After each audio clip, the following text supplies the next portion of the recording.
Chers abonnés et amis internautes, que la paix de Dieu vous soit multipliée. Bienvenue dans ce moment de prière sur Prédication d'Impact et Prière. Aujourd'hui, nous allons prier avec le psaume 9 afin d'implorer la grâce de Dieu en cette journée bénie.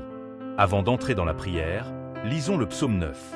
Je publierai tes louanges, ô Éternel, de tout mon cœur. Je raconterai toutes tes merveilles. Je ferai de toi le sujet de ma joie et de mon allégresse. Je chanterai ton nom, Dieu très haut. Quand mes ennemis reculent, ils tombent et périssent devant ta face. Car tu soutiens mon droit et ma cause. Tu sièges sur ton trône en juste juge. Tu châties les nations, tu détruis le méchant, tu effaces leur nom pour toujours et à perpétuité. Plus d'ennemis, des ruines éternelles, des villes que tu as renversées. Leur souvenir est anéanti. L'Éternel règne à jamais. Il a dressé son trône pour le jugement. Il juge le monde avec justice, il juge les peuples avec droiture. L'Éternel est un refuge pour l'opprimé, un refuge au temps de la détresse. Ils ont confiance en toi, ceux qui connaissent ton nom, car tu n'abandonnes pas ceux qui te cherchent, ô Éternel. Chantez à l'Éternel, qui réside en Sion. Publiez parmi les peuples ses hauts faits. Car il venge le sang et se souvient des malheureux, il n'oublie pas leurs cris. Aie pitié de moi, Éternel. Vois la misère où me réduisent mes ennemis, toi qui me fais remonter des portes de la mort. Afin que je publie toutes tes louanges, dans les portes de la fille de Sion, et que je me réjouisse de ton salut. Les nations s'enfoncent dans la fosse qu'elles ont faite, leur pied se prend au filet qu'elles ont caché.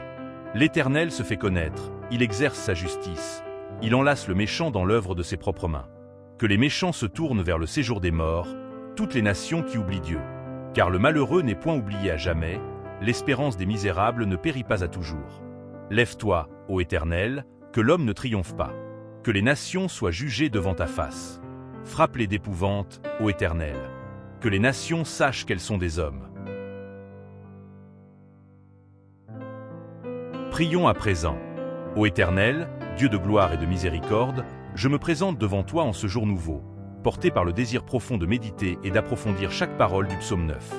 Mon âme aspire à s'immerger dans l'océan de ta vérité, à en explorer les profondeurs insondables et à en rapporter des perles de sagesse pour ma marche quotidienne.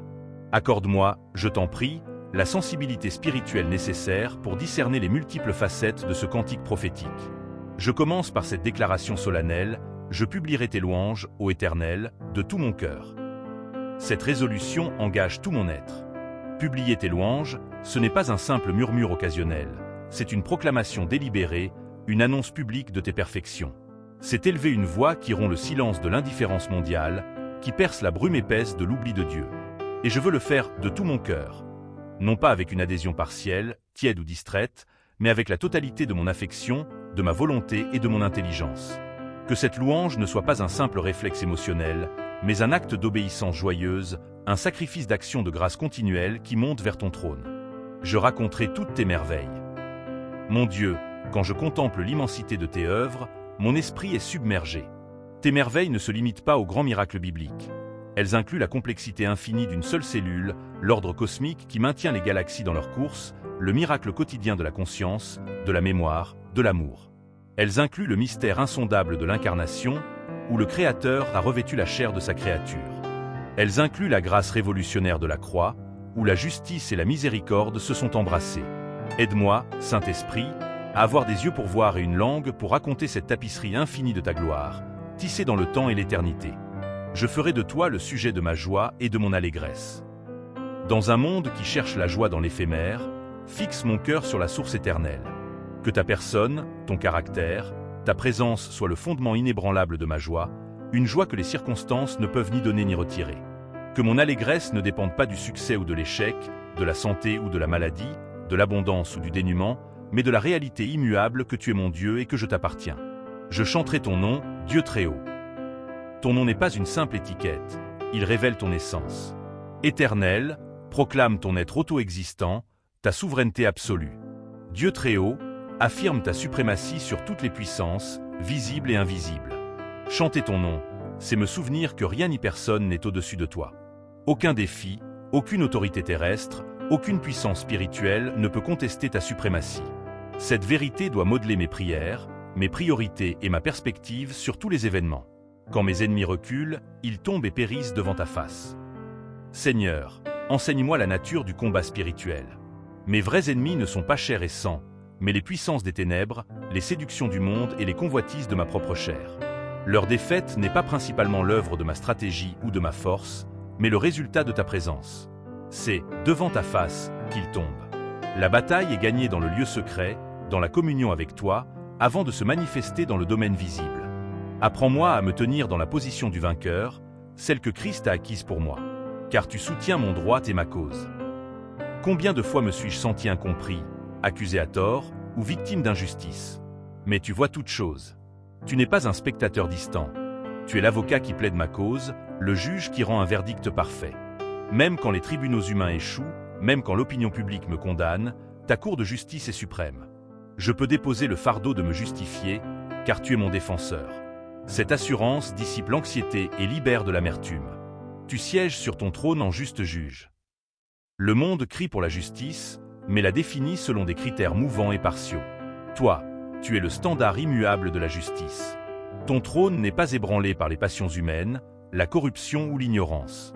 Chaque décision que tu rends est parfaite, mélangeant une sainteté inflexible avec une compassion infinie. Cette vision de toi sur ton trône m'inspire une crainte révérentielle et une confiance absolue. Tu châties les nations, tu détruis le méchant, tu effaces leur nom pour toujours et à perpétuité. Voici le côté solennel de ton règne. Ta patience n'est pas une approbation du mal. Tu es le gardien de la moralité de l'univers, et toute rébellion persistante rencontre finalement ton jugement. L'oubli éternel est le sort de ceux qui choisissent de vivre sans toi. Cette réalité n'est pas une cause de joie malveillante, mais un avertissement solennel qui doit motiver l'évangélisation et approfondir ma gratitude pour la grâce qui m'a sauvé d'un tel sort. Plus d'ennemis, des ruines éternelles, des villes que tu as renversées. Leur souvenir est anéanti. L'histoire est jonchée des ruines des empires et des idéologies qui se sont élevées contre toi. L'Égypte, Babylone, Rome, leur gloire n'est plus que poussière. C'est un rappel puissant que seules les œuvres faites pour ta gloire et selon ta volonté demeureront. Tout le reste, l'orgueil humain, les ambitions égoïstes, les systèmes opposés à ton règne, finira en ruines éternelles. Que cette vision éternelle m'apprenne à investir ma vie dans ce qui demeure. L'Éternel règne à jamais. Il a dressé son trône pour le jugement. Alléluia. Le chaos n'est qu'apparent. La confusion ne règne pas. Derrière le tumulte des événements humains, tu règnes. Ton règne n'est pas temporaire ou contestable, il est éternel. Et le but ultime de ton règne n'est pas simplement la manifestation de ta puissance, mais l'établissement de la justice parfaite. Ton trône est dressé pour le jugement. Cela signifie que chaque vie, chaque action, chaque intention secrète sera un jour évaluée à la lumière de ta sainteté. Cette perspective sanctifie mes pensées et mes motivations. Il juge le monde avec justice, il juge les peuples avec droiture. Ta justice n'est pas une abstraction, elle est active et opérationnelle. Elle s'exerce à la fois dans le temps, dans l'effondrement des systèmes injustes, et dans l'éternité, au grand trône blanc. Ta droiture est ton standard immuable.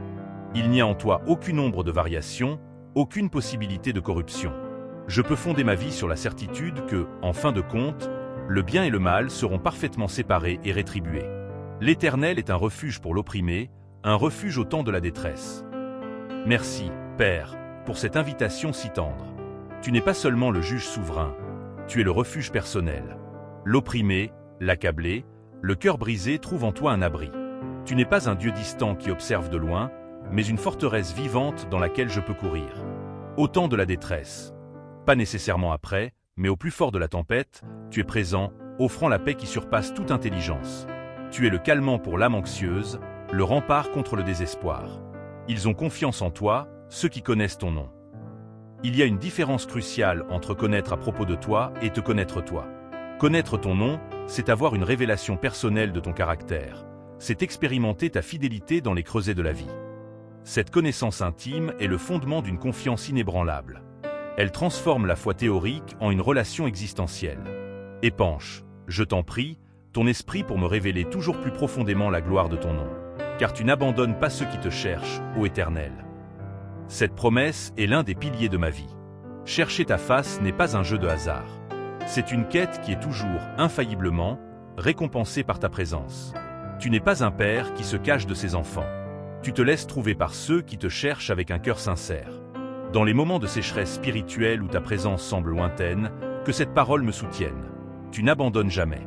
Ton silence n'est pas un abandon, mais souvent une invitation à te chercher avec plus de persévérance. Chanter à l'Éternel, qui réside en Sion. Publié parmi les peuples, c'est au fait. La louange n'est pas destinée à rester confinée dans le secret du cœur ou dans l'enceinte de l'Église. Elle doit déborder et être publiée parmi les peuples. Ma vie est appelée à être un témoignage public de tes hauts faits, de ton salut, de ta fidélité, de ta puissance transformatrice. Donne-moi le courage et la sagesse de partager ton œuvre dans ma vie, d'être une lettre ouverte que les autres peuvent lire. Car il venge le sang et se souvient des malheureux, il n'oublie pas leurs cris. Tu es le Dieu des victimes, l'avocat des sans-voix. Les cris des opprimés, les larmes des innocents montent jusqu'à ton trône et n'y sont pas oubliées. Ta justice peut sembler lente à nos yeux impatients, mais elle est certaine. Tu n'es pas indifférent à la souffrance humaine. La croix est la preuve ultime que tu prends le mal au sérieux et que tu y as pourvu de la manière la plus coûteuse qui soit. Cette vérité m'appelle à avoir le même cœur pour les affligés et les marginalisés. Cette connaissance intime est le fondement d'une confiance inébranlable. Elle transforme la foi théorique en une relation existentielle. Épanche, je t'en prie, ton esprit pour me révéler toujours plus profondément la gloire de ton nom. Car tu n'abandonnes pas ceux qui te cherchent, ô Éternel. Cette promesse est l'un des piliers de ma vie. Chercher ta face n'est pas un jeu de hasard.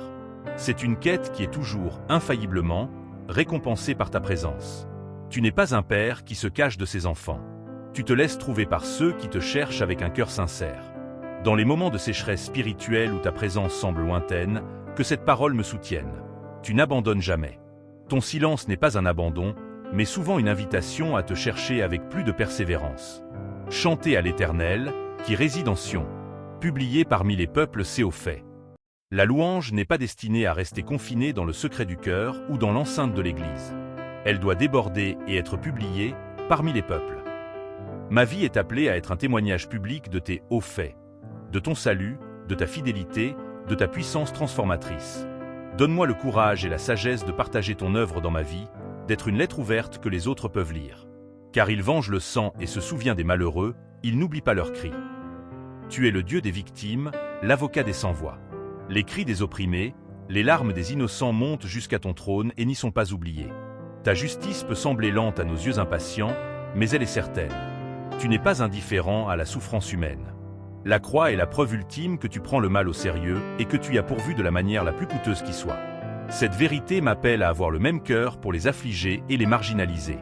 Aie pitié de moi, Éternel. Vois la misère où me réduisent mes ennemis.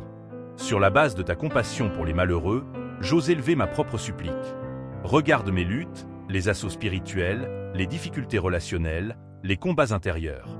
Vois la détresse et reconnais ma fragilité. Mon appel n'est pas fondé sur mon mérite, mais sur ta miséricorde, sur ton caractère de Dieu qui voit et qui entend. Toi qui me fais remonter des portes de la mort. Tu es le spécialiste des résurrections.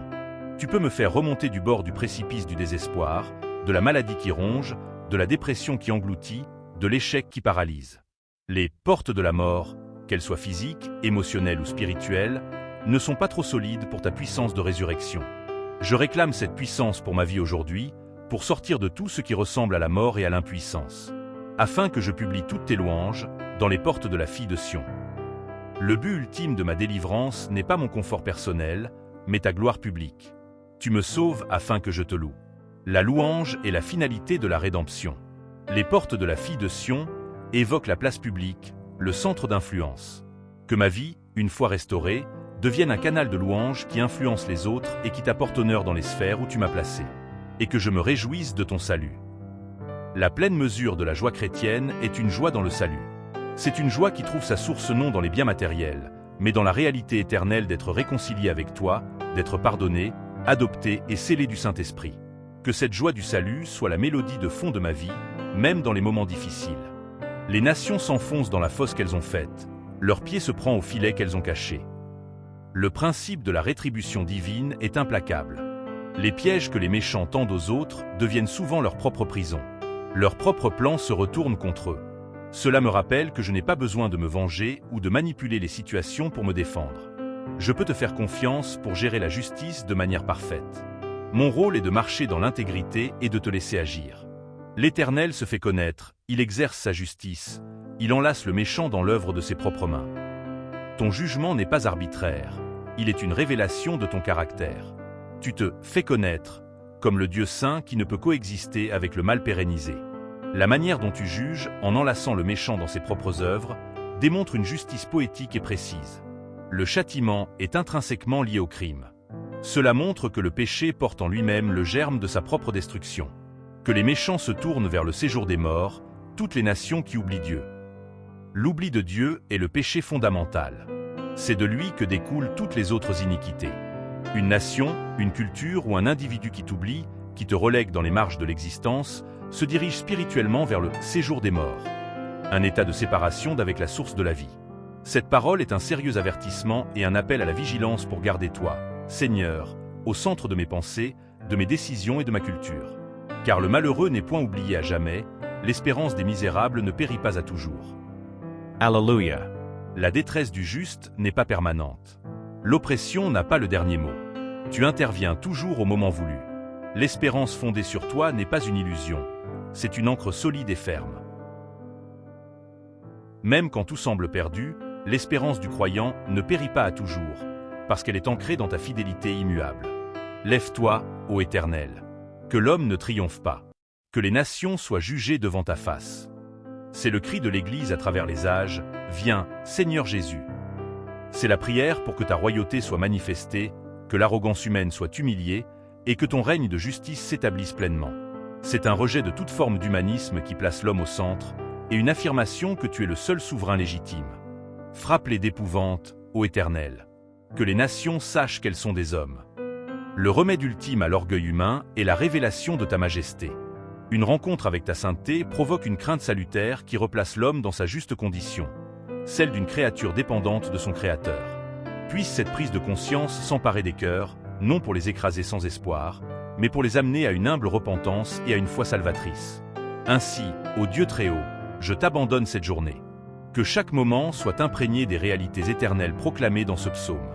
Que ma bouche te loue, que mon cœur te fasse confiance, que mes mains agissent en accord avec ta justice, et que toute ma vie proclame que tu règnes. Au nom de Jésus-Christ, mon Sauveur et Roi. Amen. Chers internautes, c'est la fin de cette prière. Nous vous demandons de vous abonner si ce n'est pas encore fait, d'aimer la vidéo, de laisser un commentaire et par-dessus tout de la partager. Au revoir et à bientôt.